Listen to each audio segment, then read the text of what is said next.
Em Josué 7. Eu vou ser muito breve. A palavra de Deus é assim: mas os israelitas foram infiéis com relação às coisas consagradas, e Acã, filho de Carmi, filho de Zinri, filho de Zerá, da tribo de Judá, apossou-se de algumas delas, e a ira do Senhor acendeu-se contra Israel. Sucedeu que Josué enviou homens de Jericó a Ai, que fica perto de Bet-Aven, a leste de Betel, e ordenou-lhes: subam e espionem a região. Os homens subiram e espionaram Ai. Quando voltaram a Josué, disseram: não é preciso que todos avancem contra Ai.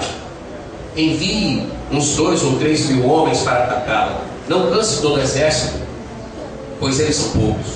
Por isso, cerca de 3 mil homens atacaram a cidade, mas os homens de Ai os puseram em fuga, chegando a matar 36 deles. Eles perseguiram os israelitas desde a porta da cidade de Sebarim e os feriram na descida. Diante disso, o povo desanimou-se completamente. Então Josué, com as autoridades de Israel, rasgou as vestes, prostrou-se rosto em terra diante da arca do Senhor, cobrindo de terra a cabeça, e ali permaneceu até a tarde. Disse então Josué: ah, soberano Senhor, por que fizeste este povo atravessar o Jordão? Foi para nos entregar na mão dos amorreus e nos destruir? Antes nós nos contentássemos em continuar do outro lado do Jordão. Que poderei dizer, Senhor, agora que Israel foi derrotado por seus inimigos? Os cananeus e os demais habitantes desta terra saberão disso, nos cercarão e eliminarão o nosso nome da terra. Que farás então pelo teu grande nome? O Senhor disse a Josué: levante-se, porque você está aí prostrado. Israel pecou, violou a aliança que eu lhe ordenei, apossou-se de coisas consagradas, roubou-as, escondeu e as colocou junto dos seus bens. Por isso, os israelitas não conseguem resistir aos inimigos. Fogem deles porque se tornaram merecedores de sua destruição. Não estarei mais com vocês, se não destruírem do meio de vocês o que foi consagrado à destruição. Vá, santifique o povo, diga-lhes: santifiquem-se para amanhã, pois assim diz o Senhor, o Deus de Israel: há coisas consagradas à destruição no meio de vocês. Ó Israel, vocês não conseguirão resistir aos seus inimigos enquanto não as retirarem. Amém? Curva sua cabeça, vamos orar? Senhor, muito obrigado pela tua palavra. Essa palavra que é viva e eficaz, meu Deus, poderosa, Deus, para servir os nossos pensamentos, o nosso coração. Pai, o Senhor é o Deus que sonda o mais íntimo do nosso ser. E, meu Deus, o Senhor sabe, ó Deus, o quanto essa palavra mexeu com o meu ser. O quanto, ó Deus, essa palavra me incomodou, ó Deus, e ministrou-me. E agora aqui estou diante do seu povo, para nesses poucos minutos que tenho, Deus, ministrar a eles o que o Senhor compartilhou comigo. Dá-me a tua vontade, a tua misericórdia, usa os meus lábios, meu Deus, para comunicar a tua palavra do povo. E que eles sejam impactados na mesma intensidade que eu fui, ao menos, Pai. Que seja assim para a glória do nome do Senhor. Em nome de Jesus. Amém. Irmãos, não estou falando de família. Esse trecho fala de família. Israel é uma família composta de 12 irmãos que geraram filhos e que se tornaram um reino. Esses 12 irmãos tiveram filhos e filhas aos milhares, se multiplicaram aos milhares. E aqui tinha mais ou menos 6 milhões de pessoas. Tem gente pra cá, conquistando a terra. E o Senhor promete a eles que lhes daria a terra. E diz: mas olha, vocês vão pelejar contra Jericó e vão destruir essa cidade, e tudo que tem nela vocês vão destruir. Não quero que vocês se apossem de nada, destruam tudo, porque é tudo consagrado, tudo separado. Por que Deus pediu para que eles separassem os utensílios de Jericó? Porque os utensílios de Jericó eram dedicados a ídolos, a demônios. E se o povo, se o exército de Israel se apossasse daqueles objetos, trariam sobre si maldição, porque estariam levando para dentro das suas casas objetos consagrados a demônios, e consequentemente estariam dando legalidade a Satanás para operar dentro da sua casa. Porque uma vez que eu tenho algo do diabo dentro da minha casa, ele tem algum direito ali. Israel não poderia pegar nada, por isso o Senhor diz: é tudo consagrado. Não quero que pegue nada, quero que seja destinado à destruição. Porém, um bendito de um filho de Judá pegou prata e um tapete da Babilônia. Acã. E ele escondeu isso debaixo da sua tenda. E aí é que me veio a reflexão muito séria. Porque o pecado de Acã foi um pecado consciente. Ele sabia que não devia fazer e fez. E o problema do pecado consciente é que ele dificilmente gera naquele que o comete arrependimento. Porque quando você faz algo por ignorância e você sabe depois, cai em si, que você não deveria ter feito aquilo, o seu coração dói. Mas quando você faz algo premeditado, você já não tem mais dor no coração. É muito difícil achar espaço para o arrependimento e, consequentemente, para uma atitude humilde de pedido de perdão. É muito difícil, porque a mente já planejou. Eu sabia que não devia, mas fiz, e Acã agiu assim. O problema todo é que Acã, depois você pode ler, eu não quero demorar, não trouxe maldição apenas sobre si. Ele trouxe maldição sobre a sua casa e sobre o seu povo. 36 soldados de Israel, valentes de Deus, morreram porque Acã pecou. 36 homens. Obrigado. Morreram porque Acã pecou. Este homem, por agir de uma forma inconsequente, trouxe morte para os seus irmãos. Isso me chama a atenção de algumas pessoas que trazem sobre si muitas maldições. Deus abençoe. Que trazem sobre si muita maldição. Muita maldição. E que consequentemente matam outros. Pessoas que são muito importantes, que a sua palavra tem um peso muito grande. Talvez um pastor, um líder, alguém que dentro da igreja exerce influência sobre as pessoas. E muitas vezes essa pessoa, ela exerce uma importância tão grande sobre a vida dos outros, que quando ele peca, ele mata outros. Eu me recordo de um episódio nos anos 80, início dos anos 90, de um grande líder brasileiro, um dos homens que influenciou muito a minha geração. Esse camarada, sinceramente, eu nunca vi ninguém pregar igual a ele. Nunca, até hoje. Gosto demais dele.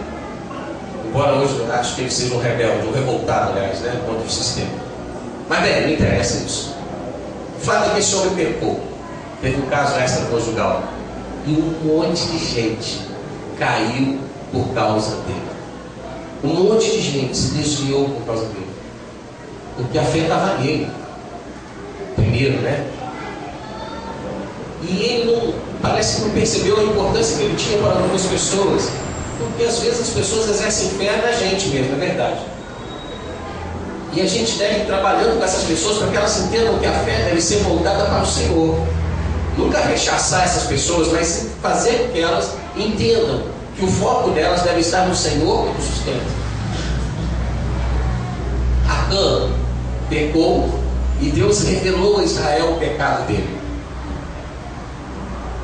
Se mandou separar as tribos, mandou separar todo o povo, prostrar-se, vir diante dele. E o Senhor falou: eu vou indicar qual é a tribo. E indicou a tribo, era a tribo de Judá. Aí da tribo de Judá indicou a família, era a família de Zinri. Da família de Zinri indicou o filho, era Acã. E aí Acã confessa o seu pecado, porque não tinha jeito, né? Deus foi com o GPS, na verdade, mostrou tudo. E Acã falou: está lá debaixo da minha tenda escondida a prata e o tapete da Babilônia. E os homens vão lá e veem aquele tapete e veem aquela prata. E a consequência disso é que Acã morreu apedrejado, mas também morreram a mulher dele e os filhos dele, o rebanho dele. Toda a família foi morta por causa do pecado dele. Toda a família. Só depois disso é que Israel conseguiu vencer a cidade de Ai. Aí entra uma coisa muito importante. Será que eu não estou matando a minha família? Será que eu não estou matando os meus filhos com a minha atitude inconsequente? Será que eu não estou matando os meus irmãos, os meus pais, pecando voluntariamente, conscientemente? mostrando toda a minha carnalidade na ira, ou na inveja, ou em qualquer outro sentimento humano, às vezes nós podemos estar cometendo o pecado de Acã e matando a nossa família. Quantas pessoas tomam aversão ao Evangelho porque os seus familiares, ditos cristãos, pecam descaradamente e ainda acusam seus familiares dizendo que eles vão para o inferno. Quantas vezes isso acontece? São pessoas matando os seus familiares, pessoas matando os seus parentes. O pior tipo de morte, que é a morte espiritual. Jesus diz em Mateus 10, 28: não tem mais aqueles que podem matar o corpo, mas não podem fazer nada com a alma. Temei antes aquele que pode fazer perecer no inferno tanto o corpo quanto a alma. Temer o Senhor.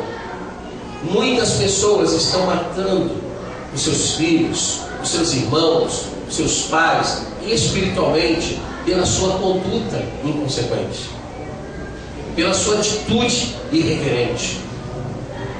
E isso é um problema. E estão se matando também.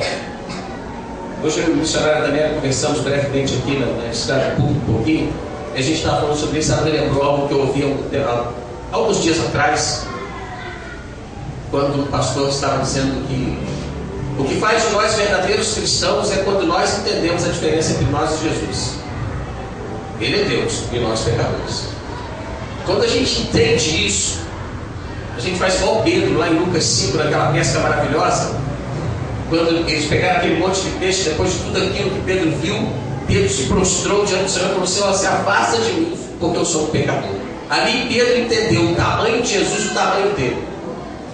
O problema é que às vezes a gente diminui Jesus e se engrandece. Eu tenho o meu direito, eu quero, comigo é assim.